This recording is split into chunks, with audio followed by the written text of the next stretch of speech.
വയനാട്ടിൽ കാട്ടാനയുടെ ആക്രമണം കൂടിയ സ്ഥലങ്ങളിലൊന്നാണ് സുൽത്താൻ ബത്തേരി ടൗൺ. കഴിഞ്ഞ ദിവസം ജനവാസ മേഖലയിൽ ഇറങ്ങിയ കാട്ടുകൊമ്പൻ വീടിന്റെ ചുറ്റുമതിലും കാർഷിക വിളകളും നശിപ്പിച്ചു.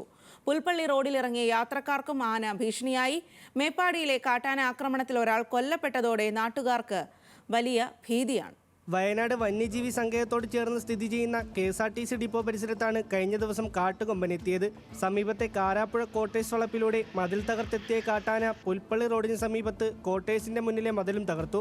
പ്രദേശവാസിയായ വാമദേവൻ കലാലയുടെ വീടിന്റെ ചുറ്റുമതിലും തകർത്ത് മുറ്റത്ത് പ്രവേശിച്ചു. തുടർന്ന് സമീപവാസിയായ ജോയി, ജോഷി എന്നിവരുടെ കൃഷിയിടത്തിലെത്തി വാഴകളും കാപ്പിയടക്കമുള്ള വിളകളും നശിപ്പിച്ചു.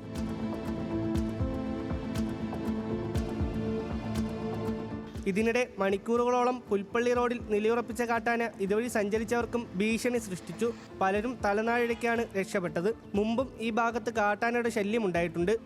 24 മണിക്കൂറും നൂറുകണക്കിന് യാത്രക്കാർ ഈ വഴിയിൽ യാത്ര ചെയ്ത് KSRTC ആശ്രയിക്കുന്നതിന് വേണ്ടി നാടിൻ്റെ പല ഭാഗങ്ങളിലേക്ക് യാത്ര ചെയ്യാൻ വേണ്ടി വരുന്ന ആളുകളാണ്.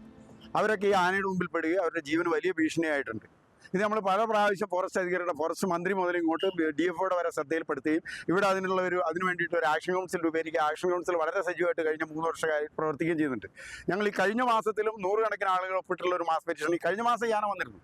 100 കണക്കിന് ആളുകൾ ഒപ്പിട്ടുള്ള ഒരു മാസ് പെറ്റീഷൻ കൊടുക്കുകയും ഇങ്ങനെ നേരിട്ട് കാണുക സംസാരിക്കുകയൊക്കെ ചെയ്തതാണ്. വനം വകുപ്പിനെ വിവരമറിയിച്ചതിന്റെ അടിസ്ഥാനത്തിൽ RRT സംഘം എത്തിയാണ് കാട്ടാനയെ കാട് കയറ്റിവിട്ടത്. സംഭവത്തിൽ ശക്തമായ പ്രതിഷേധമാണ് പ്രദേശത്തുയരുന്നത്. തുടർച്ചയായി കാട്ടാന ഇറങ്ങിയിട്ടും വനം വകുപ്പ് ഉദാസീന നടപടിയാണ് എടുക്കുന്നതെന്ന് നാട്ടുകാർ ആരോപിച്ചു. സംഭവത്തിൽ വനം വകുപ്പ് ഉചിതമായ നടപടിയെടുക്കണമെന്ന് നഗരസഭാ ചെയർമാൻ TK രമേശും ആവശ്യപ്പെട്ടു.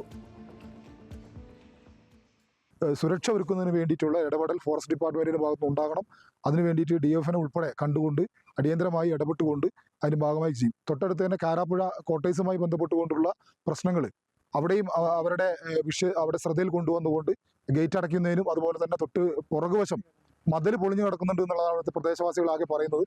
അത് കെട്ടാനുള്ള നടപടി ഉൾപ്പെടെ കാരാപ്പുഴ കോട്ടേഴ്സുമായി ബന്ധപ്പെട്ടുകൊണ്ട് ഉടനടി തന്നെ അവർക്ക് ലെറ്റർ ഉൾപ്പെടെ കൊടുത്തുകൊണ്ടുള്ള നടപടി സ്വീകരിക്കുമെന്നുള്ളതാണ് ഈ അവസരത്തിൽ പറയാനുള്ളത്.